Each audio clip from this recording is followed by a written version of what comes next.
Here in Northeast Ohio, the St. Ignatius Hockey team's on an unbeaten run of their own. Winners of their first 30 games. Just the second team in the history of the state to accomplish that feat. But we don't feel any pressure, that's the point. And we don't feel like the Patriots did a couple years ago where they felt that big pressure to equal the Dolphins. You know, it's if we just take one game at a time. If we win that game, then we move on. Pat O'Rourke's in his 8th year as the head coach of the Wildcats. On the ice, his team is all business, and the streak is never talked about. But at school, well, that's a different story. I mean, it always comes up in conversation with people, but, you know, we try not to think about it too much. We just go out there and we just try and play our game and try to win every game we can. If we lose a game, it's fine. Of course, we want to go undefeated, but if we lose a game, it's fine. All that matters is when it comes down to Columbus and winning there.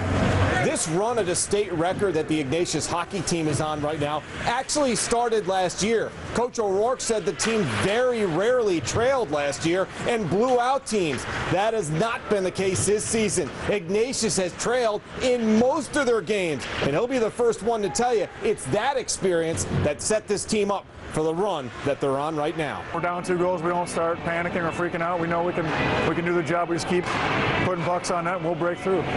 The Wildcats are loaded with seniors, and it was no surprise the key point in this season so far came in a win over their biggest rival. I think the biggest test was the first time we played St. Ed's. We went into overtime.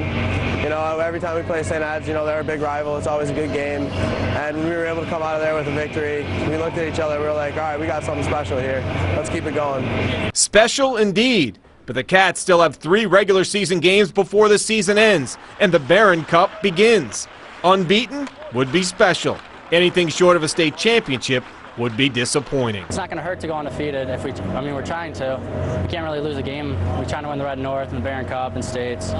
But if we lose, I'd rather lose now than in Columbus or before Columbus and get it over with. I guess maybe when we're older, we'll look back on it. It'll be kind of neat, but we honestly never talk about it. I'm not trying to be, trying to burst your bubble, and we don't talk about it. In Brooklyn, Mike Cairns, News Channel 5.